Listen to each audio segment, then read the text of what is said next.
So, did Lou Elizondo just confirm the existence of the human soul? Or what exactly did he say? Let's dive into it. Before I do, please hit like, please subscribe, share on social media, and as I'm going through it, please comment below and let me know what you think.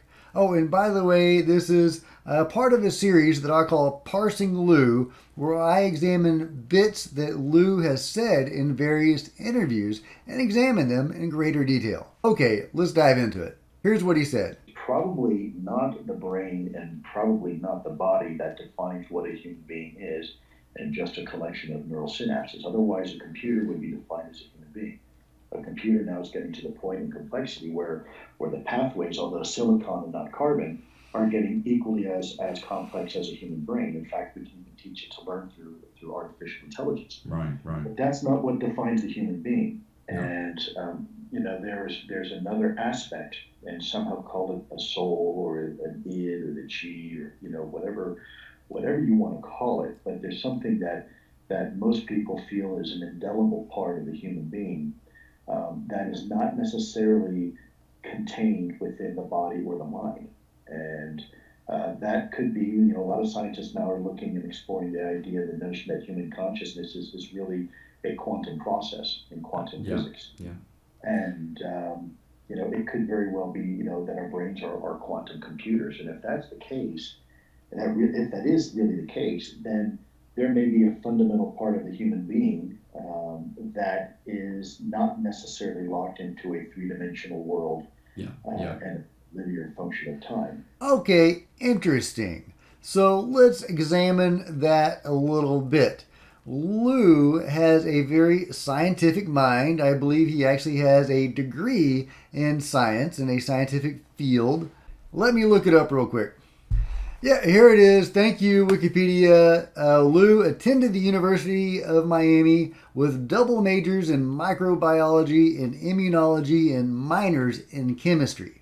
So Lou approaches everything from a very scientific point of view, and he tries to make it as acceptable to the mainstream as possible. And by mainstream, I mean the people that are more practical and material and scientifically inclined. He's not trying to appeal to religious people. We live in a society that by and large believes in the material over the spiritual or other dimensional, and so he is couching his response in those terms, and that may very well be how he thinks, although I do believe that he has said on multiple interviews that he is indeed religious. Now, I have never been religious, not since I was a child, and I don't think in religious terms, and in fact, for most of my life, I have been an atheist. It is only through researching UFOs and the paranormal that I have discovered the spiritual world, or the spiritual in general. Okay, at this point, I feel like I need to disclose a few things about my own interest in the paranormal, because I have been itching to talk about, the spiritual and more otherworldly aspects of all this. And by otherworldly, I really mean other dimensional, because there is a huge dimensional aspect to the whole UFO phenomenon, according to my research. Now, I may lose some of you at this point, and I apologize if this gets a little fringy, but that seems to be where the research goes. So allow me a brief tangent. Researching E.T.s, the Pentagon program that compiled the UFO videos that Lou and Chris Mellon and others then released, researching E.T.s brought me to study Skinwalker Ranch, where they have all sorts of various phenomena. Portals, cryptids, ghosts, all sorts of crazy activity that I had never taken seriously before. But when I learned the Pentagon had spent millions of taxpayer dollars investigating ghosts, for example, I had to know, were there ghosts? So I studied ghosts. I dove into ghosts. My going theory going into that subject was that ghosts were simply other dimensional aliens, because after I had done some research on them, I concluded there was substantial evidence. There was a reason the Pentagon studied them at Skinwalker Ranch. There was legitimate poltergeist activity or poltergeist like activity. So my going theory was probably aliens, right? Just other dimensional aliens or entities, whatever. It can't actually be the spirits of the dead. That doesn't make any sense. Because I did not believe in the spirits of the dead. I did not believe in souls. I'm not trying to convert anybody. But I am fascinated by the confluence of consciousness studies and the paranormal, in particular UFOs, and the confluence of the spiritual. 30% of alien abductees are near-death experiencers. That is, people who have clinically died, crossed over into the other world beyond the veil, and come back. But that's skipping ahead. When I got to the part about the Pentagon studying ghosts, I researched ghosts heavily. And again, at first I thought they were simply aliens from some other plane of existence, possibly, but aliens nonetheless. And it wasn't until I had done a great deal more research, and that led me to join a ghost hunting team and do some actual field investigations. It wasn't until then that I actually realized, I came to consider the idea that ghosts might actually be ghosts. That is, they might be the houseless souls of the dead. So I went to Google and I typed in, "Do we have souls?" That was my research. I did it as a joke. I didn't expect to find anything. But what popped up were near-death experiences. I had never considered near-death experiences before. I'd heard about them. I assumed they were, the dying spasms of the brain, conjuring hallucinations. I didn't realize they had been scientifically studied for 50 years, ever since medicine had been able to reliably revive heart attack victims. These people's hearts had stopped, and they had been clinically dead for a time, some of them an extended period of time, like over an hour, which should have rendered them brain dead if they were ever brought back. And yet they were brought back with no damage. These particular people who had these near-death experiences. That is, people who had gone beyond this world or this realm, beyond the veil, as they say, into what could be described as the realms of consciousness or the realms of spirit. So I did a deep dive on near-death experiences, and I was amazed. There really seemed to be some there, maybe even a lot of there.